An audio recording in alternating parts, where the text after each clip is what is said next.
আপনারা নিশ্চয়ই সবাই শুনে গেছেন টেলিভিশনে কালকে যে মাগুরা নির্যাতিত মেয়েটি মারা গেছে এবং কালকে তার জানাজায় হাজার হাজার মানুষ চোখের পানি ফেলতে ফেলতে জানাজা পড়েছে। এই নাবালিকা ছোট্ট মেয়েটিকে যারা নির্যাতন করেছে সে কি মানুষের পর্যায়ে পড়ে? সে তো মানুষই না। উচিত ছিল ওরই জানাজা পড়া, ওই চারটে ধর্ষক যারা, ওদেরই জানাজা পড়া উচিত ছিল, কিন্তু তা তো হবে না। বাংলাদেশ আইন এমন এক দেশ বাস করছি আমরা, চোখের সামনে অন্যায় দেখেও তখন বিচার নাই।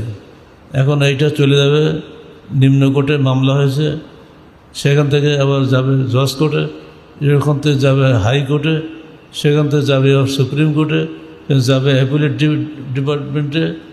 অ্যাপিলেট ডিভিশন যদি পাস হয় তাহলে হয়তো যদি মৃত্যুদণ্ড টিকে থাকে, এইবার যাবে ডেথ রেফারেন্সে, মানে 6-7 বছর 8 বছর যাবে ওই ডেথ রেফারেন্সে ওর মৃত্যুদণ্ড হতে। একসময় দেখা যাবে ও প্রেসিডেন্টের ক্ষমা পেয়ে গেছে।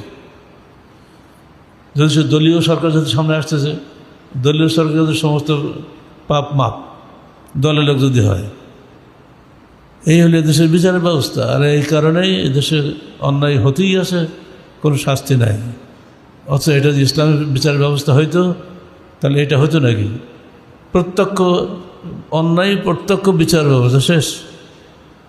গত কালকের ইনকিলাবে 8ম পৃষ্ঠায় 8ম কলামে আমাদের বিবৃতি বেরিয়েছে।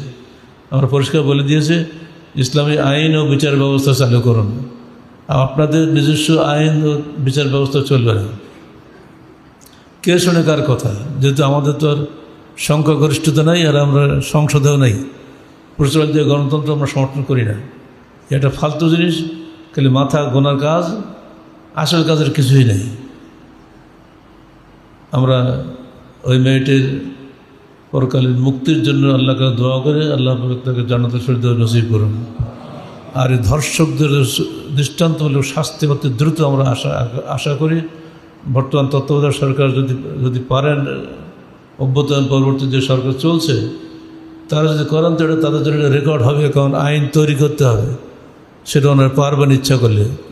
যে আইন রয়েছে সে আইনে কোনো বিচার হবে না, এটা পরিষ্কার দেখা যাচ্ছে। বিচার এই যাবৎ কখনো হয়নি। সে নুসরাত হত্যার বিচার আজও হয়নি। নুসরাত যখন মেরেছিল, মেরে তাকে আগুন দিয়ে পুড়িয়ে ফেলেছিল, একদম প্রকাশ্যভাবে দিনের বেলা সবাই দেখেছে। অবশ্য আজকেও আজ বোধ 7 বছর 8 বছর হয়ে গেল, আজও তার বিচারই হয়নি। কেবলমাত্র হাইকোর্টের বিচার বসতেছে এখন।